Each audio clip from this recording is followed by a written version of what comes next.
한 번은 제가 이제 저녁에 교육자 사무실에 있는데 제게 훈련받았던 한 여집사님이 전화를 하셨습니다. 집사님이 이렇게 말씀하셨어요. 목사님, 저는 오랫동안 제 아버지의 구원을 위해서 기도해 왔습니다. 그런데 오늘 아버지가 돌아가셨습니다. 아버지는 복음을 믿지 않고 돌아가셨습니다.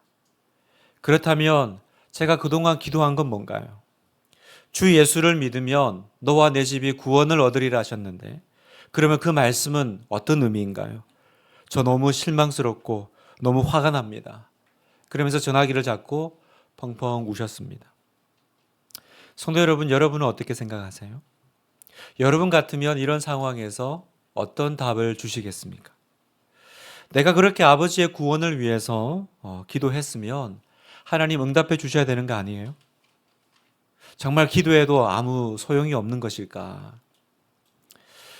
우리는 주변에 전도할 때 이렇게 많이 얘기합니다. 예수님 믿으세요. 예수님 믿으면 모든 것이 다 좋아집니다. 예수님 믿으면 좋은 일이 많이 생깁니다. 우리는 이렇게 얘기합니다. 정말로 그렇습니까, 여러분? 예수님 믿으면 복 받습니다. 예수 믿으면 당신의 문제가 해결되고, 예수 믿으면 가정이 천국으로 변화됩니다. 예수님 믿으면 당신의 삶은 변화될 것입니다. 우리가 이렇게 얘기하지만 실제로 항상 그렇던가요? 아니죠. 실제로는 그렇지 않죠. 어떤 면에서는 예수님 믿고 삶이 더 어려워지기도 하고요. 더 혼란스러워질 때도 있습니다. 여러분, 성경을 봐도 성경에 나오는 그 수많은 하나님의 사람들의 그 삶을 봐도요. 예수 믿고 하나님 믿고 더 힘들어진 것들을 우리는 비일비재 많이 봅니다. 구약의 예레미야 선지자는 하나님 말씀 전하려다가 오히려 사람들에게 배척당하고 그리고 조롱과 놀림을 당합니다. 예레미야 선지자는 자기가 태어난 날을 나중에 저주하기까지 합니다. 모세는 어떻습니까? 하나님의 말씀에 순종해서 이스라엘 백성들을 그 모든 고난을 뚫고 데리고 나왔으면 누구보다 가나안 땅에 들어가야 될 1번 아닙니까? 그런데 모세는 약속의 땅을 눈앞에 두고 들어가 보지도 못했습니다. 예수님의 제자들은요, 대부분이 예수님의 그 신앙과 그 복음 증거 때문에 순교를 당했습니다. 신약 성경에 가장 많은 성경을 쓰셨던 사도 바울은 죄수로 로마에 잡혀가서 참수형을 당했습니다. 저는요, 개척 몇 달 앞두고 아버지를 심장마비로 떠나보내야 했습니다. 하나님은 제가 가장 그분의 기도가 필요할 때 하나님은 제 아버지를 데려가셨습니다. 여러분, 그런데도 여러분 예수님 믿으면 모든 것이 다 잘 됩니다. 이렇게 말할 수 있나요? 물론 좋은 일도 있죠. 그러나 우리가 보니까 실제로는 훨씬 힘든 일들이 더 많이 생기는 것 같아요. 그런데도 왜 우리는 이렇게 예수 믿으면 힘든데, 예수 믿어서 항상 모든 것이 좋지 않은데 왜 우리는 예수님을 믿을까요? 왜 예수 믿는 신앙 때문에 때로는 고난을 당하고 사람들에게 핍박을 받고 십자가의 길을 따라갈까요? 왜 여러분은 예수님을 믿느냐 말입니다. 그건 바로 사랑하는 성도 여러분, 예수님 믿을 때 주어지는 진정한 보상이기 때문입니다. 그 모든 힘들고 어렵고 그런 일들이 있지만 예수 믿을 때, 하나님 믿을 때 주시는 진정한 보상이 있어요.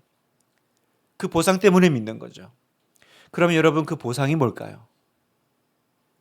그 진정한 보상이란 바로 예수님 그분 자체이십니다. 여러분, 아멘이세요? 예수님 그분이 우리가 믿는 모든 믿음의 보상이라는 사실이에요. 우리는 예수님이 좋고 예수님만으로 행복하기 때문에 믿는 거예요. 예수님이 함께 하시는 것으로 만족하기 때문에 우리는 예수님 믿는 겁니다. 성도 여러분, 예수님 믿어서 건강하고 일이 잘 풀리고 가족이 구원받고 가족이 화목하게 되는 것에 초점을 다 맞추시면 안 돼요. 거기에 초점을 맞추면 그럼 우리 가족은 왜 아직도 구원받지 못했습니까? 하나님께 원망이 가득해져요. 왜 그럼 우리 아버지는 하나님께서 내가 가장 필요로 할 때 데려가셨어요? 하나님께 불신하게 됩니다. 저에게 전화를 그날 밤 거셨던 그 집사님의 가장 큰 어려움은 무엇이었죠? 그분은 예수님을 믿은 것이 아니라 가족이 구원받는 걸 믿으신 거예요. 그래서 가족이 구원받기 전에는 만족도 기쁨도 없는 것입니다. 안타깝지만 예수님을 믿은 게 아니라 뭘 믿은 거예요? 예수님이 주시는 응답을 믿은 것입니다. 오늘 여러분에게 질문하고 도전하는 것은 여러분은 예수님을 믿습니까? 아니면 예수님이 주시는 기도 응답을 믿습니까? 여러분, 이건 너무나 큰 차이예요. 예수님이 목적인 것과 그리고 예수님을 믿고 받을 복이 목적인 삶은 너무나 큰 차이가 있어요, 여러분. 예수님만을 원하고 예수님 안에 거하고 싶고 예수님으로만 살고 싶은 사람은요, 어떤 어려움이 와도 괜찮아요. 어떤 내가 예상치 못하는 고난이 와도 흔들리지 않습니다. 사도 바울처럼 모든 것을 잃어버려도 그것을 전혀 아까워하지 않고 배설물로 여길 수 있는 것은 내가 그 모든 것의 대가로 예수님을 얻고 있기 때문이에요. 빌립보서 3장 8절의 말씀을 우리 같이 한번 읽어보겠습니다. 시작. 또한 모든 것을 해로 여김은 내 주 그리스도 예수를 아는 지식이 가장 고상하기 때문이라. 내가 그를 위하여 모든 것을 잃어버리고 배설물로 여김은 그리스도를 얻고. 내가 모든 것을 배설물로 여길 수 있는 이유는 하나, 세상의 모든 값진 것들을 내가 과감하게 포기할 수 있는 것 하나, 그 이유는 바로 내가 그리스도를 얻고 예수님을 얻는 것이 가장 소중하고 귀하기 때문에 나는 그 나머지 것들은 내가 포기하고 희생할 수 있다라는 사도 바울의 고백입니다. 여러분, 이 사람이 바로 오늘 본문에서 말하는 영원히 목마르지 않는 생수의 강이 그 배에서 흘러 넘치는 사람이라는 겁니다. 오늘 우리가 읽은 본문의 말씀을 보면 예수님이 명절 끝날에 외치셨다 이렇게 얘기합니다. 37절을 제가 한번 읽겠습니다. 명절 끝날 곧 큰 날에 예수께서 서서 외쳐 이르시되 누구든지 목마르거든 내게로 와서 마시라. 자, 우리도 이제 며칠 있으면 구정을 앞두고 있잖아요. 여러분, 여기서 말하는 명절은 어떤 명절일까요? 어떤 날일까? 앞선 2절을 보면 이 명절이 어떤 날인지 나옵니다. 2절을 보면 유대인의 명절인 초막절이 가까운지라. 예수님이 명절 끝날이라는 건 바로 유대인의 절기인 초막절이 끝나갈 즈음에 마지막 날에 오늘 이 말씀을 하셨다라는 거예요. 여러분, 초막절 아세요? 초막절은 어떤 날일까? 어떤 절기일까? 여러분, 초막절의 의미는요, 이스라엘 백성들이 이제 그 출애굽한 뒤에 광야 시간을 끝내고 가나안 땅에 들어가서 그 가나안 땅에서 이제 그 하나님의 그 젖과 꿀이 흐르는 그 은혜를 누리며 살 때 잊지 말라라는 거예요. 하나님이 당신들을 그 애굽에서 구출해 내어서 광야 시간을 통과할 때 어떤 은혜를 주셨는지를 잊지 말고 그 고난을, 그 시간들을 기억하라고. 그래서 초막절입니다. 그래서 이 초막절이 되면 이스라엘 백성들은 7일 동안 그 초막을 지어요. 그리고 그 안에 들어가서 생활을 하는 거예요. 마치 그 광야를 통과할 때의 그 어려움과 그 시간들을 그 의식을 통해서 다시 되새김질하는 거죠. 되살리는 겁니다. 그래서 이 초막절에 대한 설명이 레위기에 나오는데 레위기 23장 42절에 보면 너희는 이레 동안 초막에 거주하되 이스라엘에서 난 자는 다 초막에 거주할지니 이는 내가 이스라엘 자손을 애굽 땅에서 인도하여 내던 때에 초막에 거주하게 한 줄을 너희 대대로 알게 함이니라. 나는 너희의 하나님 여호와니라. 초막절이 어떤 것인지 아시겠죠? 자, 그런데 예수님께서 오늘 말씀에 보면 다른 날도 아니라 바로 이 초막절에 이 내게로 와서 마시라라는 말씀을 하셨다라는 것이 굉장히 중요한 의미가 있습니다.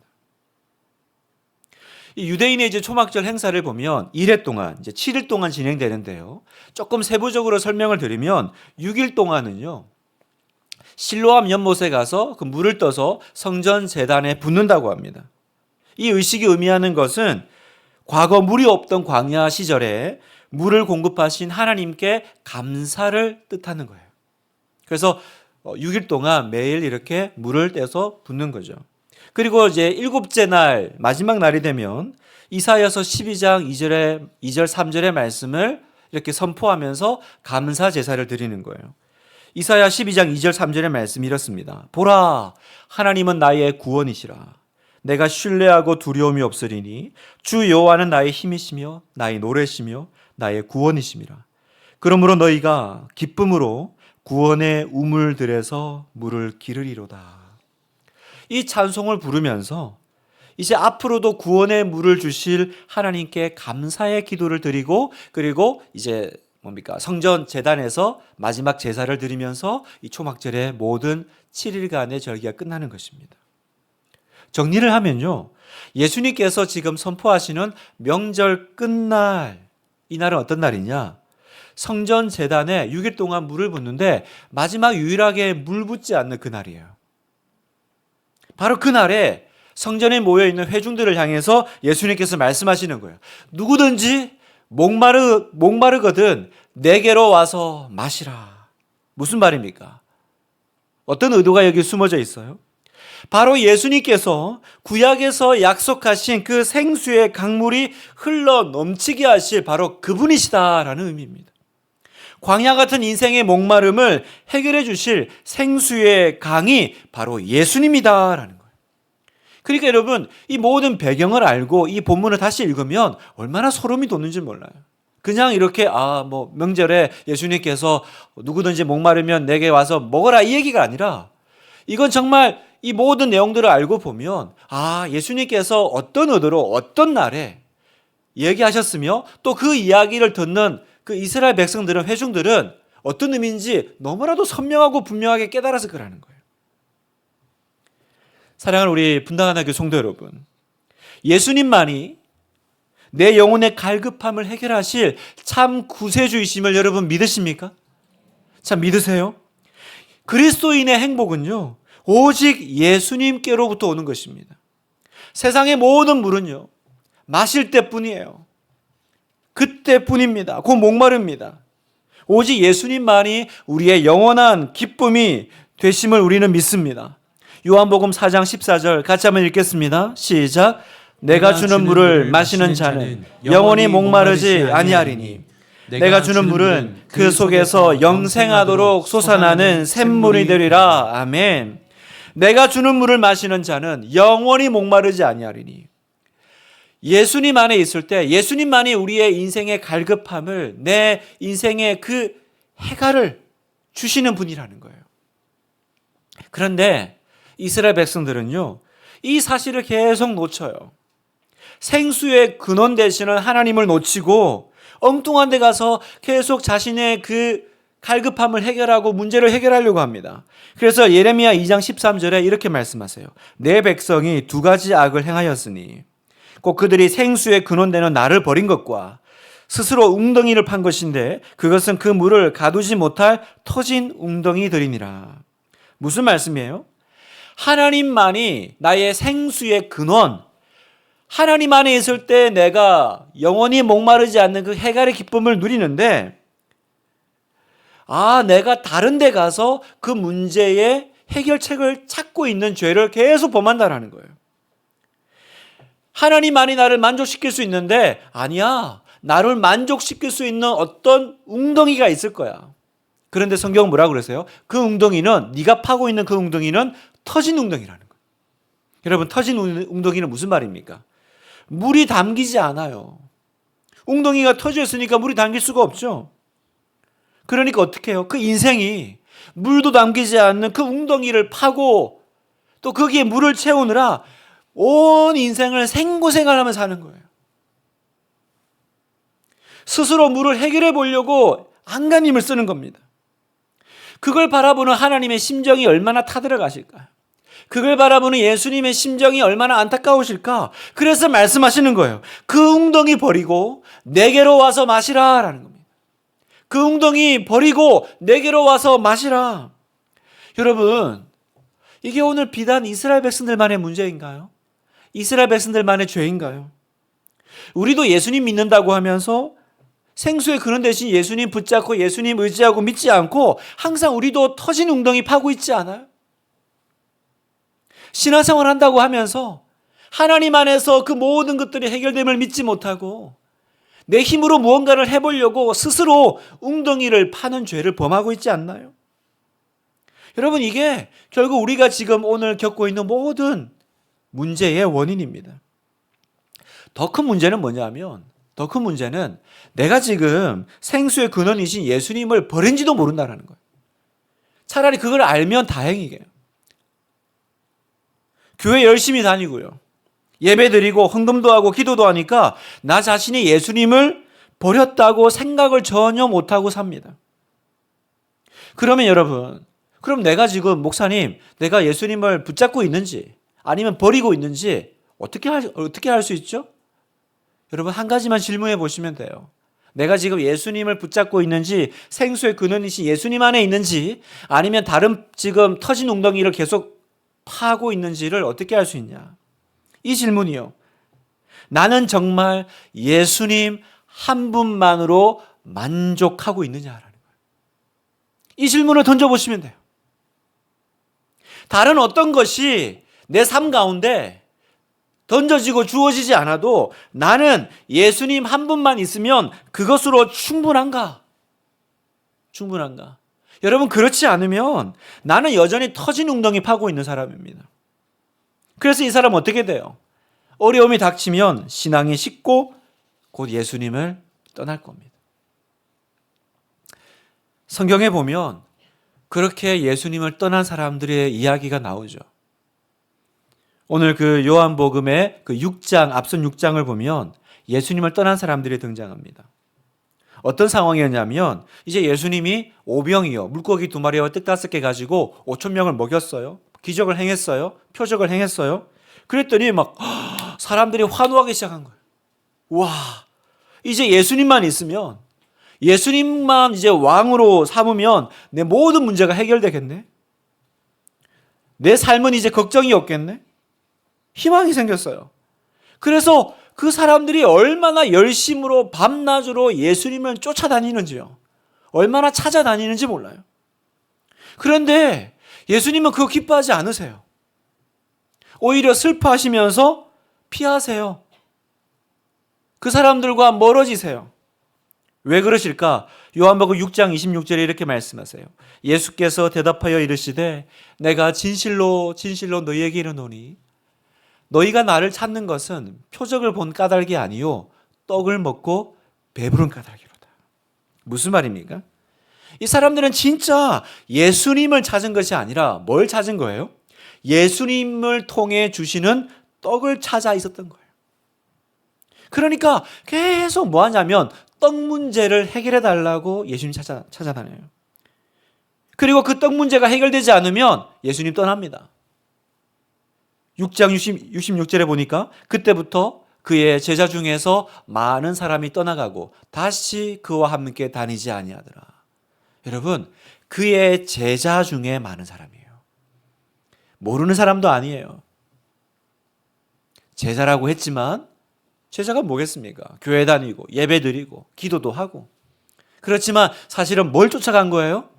예수님을 쫓아간 게 아니에요. 예수님을 쫓아가면 떨어지는 그 떡고물, 그 콩고물, 떡 문제를 해결해 주시오. 이제 예수님만 있으면 걱정이 없겠네. 그러니까 여러분, 이 무리들이 예수님을 따라다녔던 이유가 드러나 버렸어요.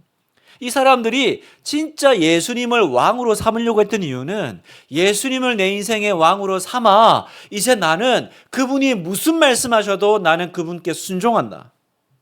어디로 가시든 나는 그분 따라간다. 그 왕이 아니에요. 어떤 왕입니까? 내 먹을 것 해결해 주시는 왕. 내가 걱정 없이 살게 해주시는 왕. 내 뜻대로 움직여주는 왕이죠. 그들의 관심은 예수님 그분이 아니라 예수님이 보여주시는 기적과 떡에 있었습니다. 그래서 한 번 기적을 맛봐도 어떻게 돼요? 또 기적 주세요. 또 기적 주세요. 또 주세요. 보여주면 믿을게요. 보여주면 믿을게요. 그리고 어느 날 안 보여주는 날 그들은 가차없이 예수님을 떠났어요.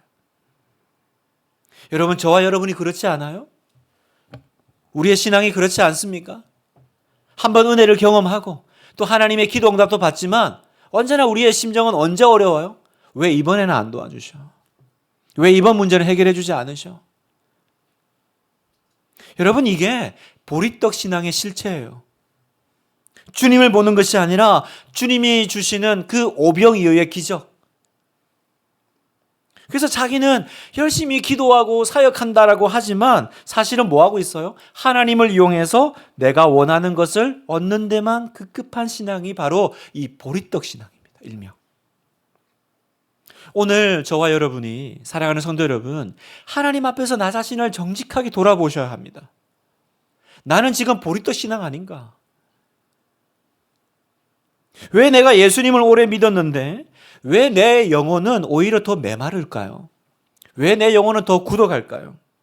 왜냐하면 예수님을 보지 않고 예수님이 주시는 보리떡만 바라보고 살기 때문에 그렇습니다. 생수의 근원 되시는 예수님을 버리고 계속 터진 웅덩이만 파고 살고 있기 때문에 신앙생활은 오래 하는데 내 영혼의 생수의 강이 터져 흘러 넘친 적이 없어요. 점점 더 메말라요. 그게 이상하죠. 나는 왜 이럴까? 나는 왜 이럴까? 하는 거 다 하는데 왜 내 신앙에는 기쁨의 생수가 터지지 않을까? 나는 왜 매번 시험만 오면 이렇게 흔들릴까? 왜 내 영혼은 이렇게 건조할까? 내가 눈물을 흘리면서 기도한 적이 언제였던가? 왜 그렇습니까? 예수님을 믿은 것이 아니라 종교 생활을 하고 있기 때문이에요.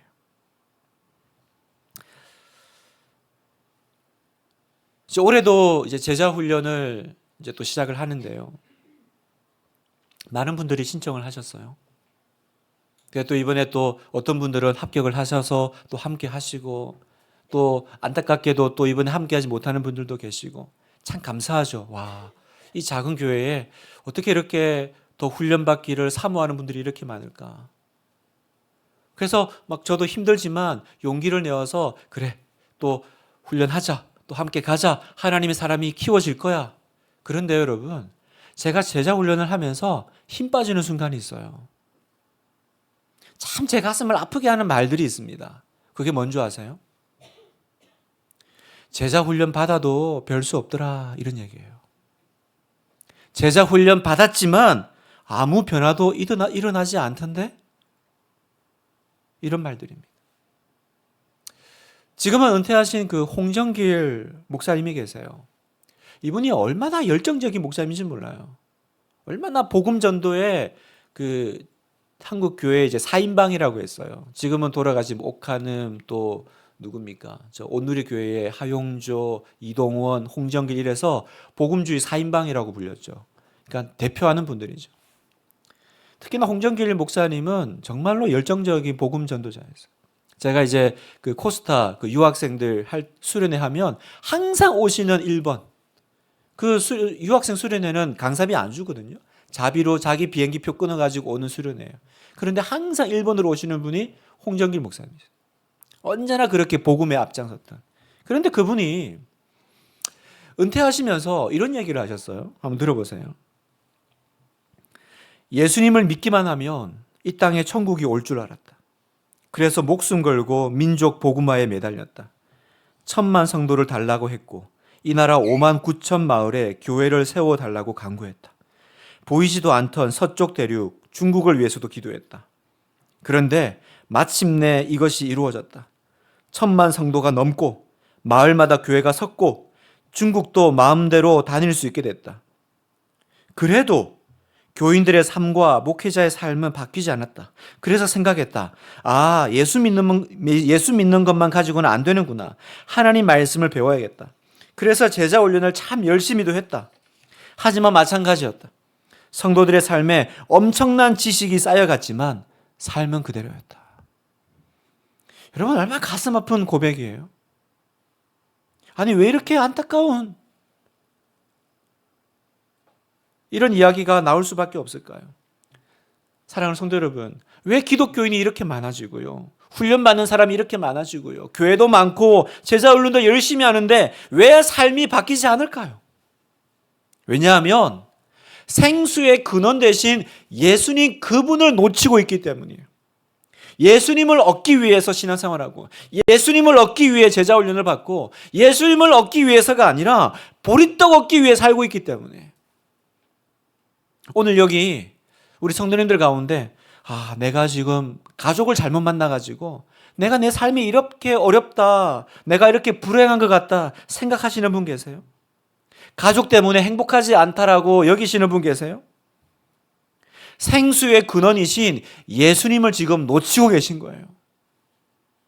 예수님이 생수의 근원이신데 계속 가족에게서 행복을 구하니까 그건 뭐예요? 곧 터진 웅덩이를 파고 있는 겁니다. 예수님이신데 예수님을 빙자한 가족의 행복을 지금 계속 파고 계신 거예요. 여러분, 왜 직장 생활이나 사업이나 공부에서 좌절을 느낍니까? 어떻게 내가 예수님을 믿는다고 하면서 그런 자리에서 좌절을 느낄 수가 있어요? 예수님을 버리고 예수님이 주시는 복을 붙잡고 사니까요.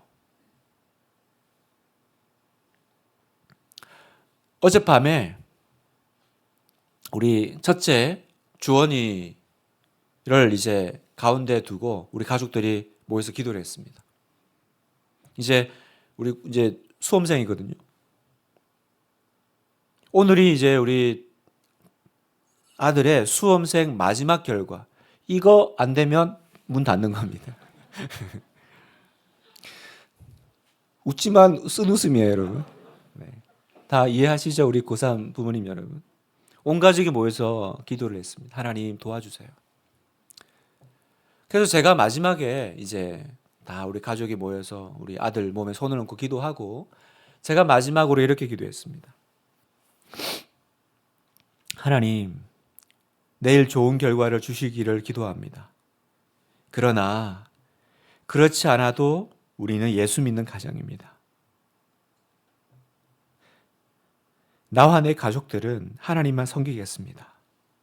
우리에게 중요한 것은 시험 결과가 아니라 하나님이십니다. 그렇게 기도했습니다. 그리고 아들에게도 얘기했습니다. 시험 결과가 좋든 좋지 않든 대학의 문이 열리든 열리지 않든 우리는 하나님 믿는 가족이다. 우리에게 필요한 건 주님이 주시는 대학 합격 통지서가 아니라 하나님이어야 해. 하나님이어야 해.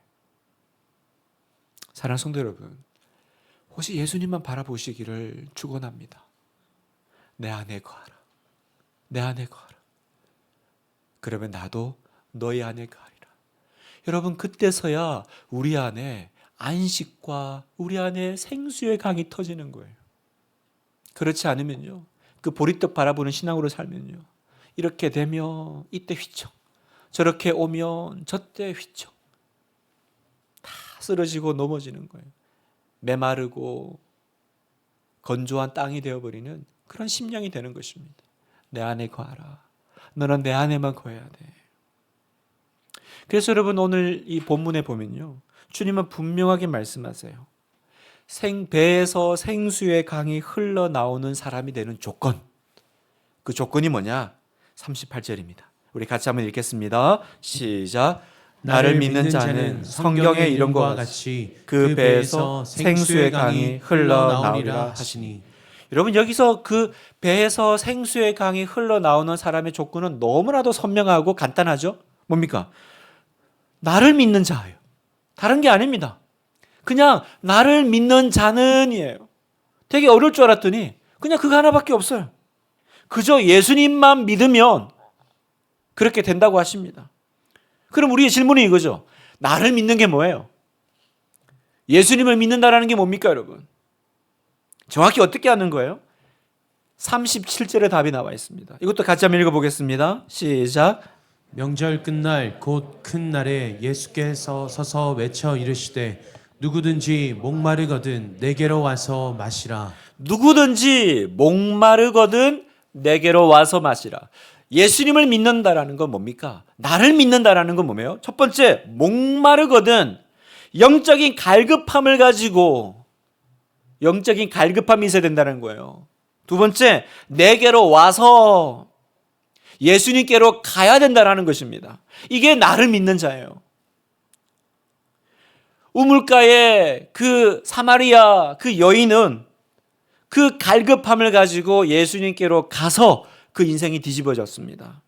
장님 바디메오도 그랬습니다. 마태도 그랬고 모든 주님을 만난 사람들은요 다 목마른 사람들이었어요. 그 목마름을 가지고 타는 목마름을 가지고 그들이 한 건 단 하나 뭐예요? 예수님께로 달려간 거죠. 주님만이 나의 생수의 근원이십니다. 그랬더니 사람이 달라졌어요. 인생이 달라졌어요. 그 속에서 생수의 강이 흘러 넘치기 시작했습니다. 사랑하는 성도 여러분, 왜 우리는 예수님 믿는데 여전히 목마릅니까? 왜 우리에게는 생수의 강이 터지는 역사가 일어나지 않습니까? 이유가 뭐예요? 예수님께로 나아가지 않기 때문입니다. 온전히 예수님만을 바라보지 않기 때문입니다. 우리는 예수님으로 목마르지 않아요. 우리의 관심은 단지 나의 기도 응답이에요. 돈이에요. 성공입니다. 자녀입니다. 오늘 저와 여러분은 우리는 이제 다른 어떤 것이 아니라 오직 단 하나 주님만 구해야 합니다. 내가 원하는 건 단 한 분 예수님 뿐이어야만 합니다. 오직 예수님만 바라볼 때 우리는 환경이나 형편에 마음이 흔들리지 않게 되는 거예요. 요즘 보니까요, 그 달리기, 그 러닝이 엄청 이제 인기더라고요. 달리기 좋아하시는 분 참 많더라고요. 우리 성도님들도 뭐 이렇게 연습도 하시고 달리시고, 한동안은 골프와 테니스가 유행이었죠. 근데 이제는 달리기가 붐이에요. 근데 제가 최근에 되게 재밌고 놀라운 이야기를 들었습니다. 요 며칠 미세먼지 최악 아니었어요? 오랜만에 방독면 표시 많이 봤습니다. 그런데요, 이 방독면 표시가 뜨고 계속 뭡니까? 재난 문자 오잖아요. 나가지 말라고. 그런데 이런 날 나가서 뛰는 사람들이 있더라고요. 그 게시판에 보니까 내가 나가서 이 미세먼지 다 마시고 왔다. 인증샷. 뿌듯해하는 거예요. 뭡니까? 내 몸 상하는 것보다 달리기가 더 좋은 거죠. 그러니까 이 날씨에 그 방독면 떴는데 나가서 그 미세먼지를 마시면서 그렇게 달리기를 좋아하시는 거예요. 제가 깨달았어요. 그래서 그분들 때문에 공기가 이렇게 빨리 맑아졌구나. 그분들이 다 마셔주셔가지고 인간 공기청정기 막. 여러분 러닝만 그렇습니까? 달리기만 그래요? 축구 좋아하시는 분은 어때요? 야구 좋아하시는 분은 어때요? 특정 연예인 좋아하시는 분들 어때요? 그분들 좋아하는 거 한번 보셨어요? 여러분 그런 조건, 환경 뭐 따지든가요? 뭐 입장권이 비싸다, 뭐 거리가 멀다, 길이 막힌다, 좋은 자리가 아니다, 내가 응원하는 팀이 좀 경기를 못한다, 점수를 못 낸다, 아무 상관없어요. 그냥 기쁨으로 가서 달리고 응원하고, 그죠? 여러분 무슨 말을 드리고 싶냐면 이게 진짜 좋아하는 거죠. 이게 진짜 원하는 거죠. 뭐 우리의 상식으로 이해가 안 되죠. 이런 날씨에 나가서 왜 뛰나? 이게 진짜 좋아하는 사람의 특징 아니에요? 내가 다 마시고 왔다 그렇게 얘기하잖아요. 여러분 교회 다닐 때도 우리 마찬가지 아니겠어요? 여러분 어떤 사람은요 설교가 좋아야 교회 나옵니다. 어떤 사람은 찬양이 좋아야 교회 나옵니다. 시설이 좋고 주차 공간이 넉넉하고 예배 시간 길이가 적당하고 그래야만 교회에 나와주는 사람들도 있어요. 그런데 그런 조건 없어도요 오히려 반대로 그 신앙 때문에 불이익당하고 고난당하는데 나오는 사람들이 있습니다. 그럼 이유는 뭘까요? 예수님 좋아서 예수님께 예배드리는 그 자체를 특권으로 여기는 사람들이 있더라고요. 예수님 믿는 것 때문에 복을 받기는커녕 핍박을 받게 될지도 모르는데 그래도 나오는 사람들이 있더라고요. 여러분은 나오실 거예요? 여러분은 그런 사람들입니까? 여러분 이 사람들이 바로 나를 믿는 자예요. 예수님을 믿는 자입니다. 갈급함을 가지고 목마름을 가지고 예수님께 나오는 거예요. 뭐 이러면 어떻고 저러면 어떻고 무슨 어려움이 있으면 어떻고. 생수의 근원 대신 예수님을 붙잡은 사람들이 이런 사람들입니다. 그렇게 쫓아갈 때 주님은 우리를 만나 주십니다. 오늘 말씀을 마무리하면서요 저와 여러분에게 필요한 것은 단 하나, 주님 제가 주님을 갈망합니다. 나에게 필요한 분은 주님의 손이 이루는 기적이 아니라, 주님이 나에게 응답해 주실 기도 제목이 아니라, 나는 주님을 원합니다. 나는 당신을 원합니다. 오늘 이 본문을 통해서 예수님께서 우리에게 주시는 메시지는 단 하나예요. 그분이 주시는 혜택을 구하지 말고 그분 자신을 구하라는 것입니다. 우리는 더 이상 그분의 손이 아니라 그분의 얼굴을 바라봐야 돼요. 오늘 이 예배 가운데 우리는 그분의 손이 아니라 그분의 얼굴을 바라보고 그분의 임재를 구하기를 원합니다. 여러분, 우리가 갈급해질 수 있을 때 그제야 그분은 우리를 채우실 수 있습니다. 오늘 밤 주님 말고 다른 것 구했던 모든 잘못된 관계를 우리가 바로 잡을 수 있기를 원해요. 주님은 여러분에게 물으십니다. 너는 정말 나를 원하느냐? 너는 정말 나를 원하니? 그때 우리가 이렇게 고백하고 대답하기 원합니다. 네, 주님, 그렇습니다. 저는 정말 주님 한 분만을 원합니다. 제 안에 주님을 향한 그 갈급함의 불꽃이 다시 일어나게 해주시옵소서. 여러분, 오늘 밤 우리 온전히 주님 한 분만 구하며 나갔으면 좋겠습니다. 누구든지 목마르거든 내게로 와서 마시라. 그 배에서 생수의 강이 흘러 넘치리라. 여러분 안에 오늘 밤에 그 놀라운 은혜의 역사가 일어나기를 주님의 이름으로 축복합니다.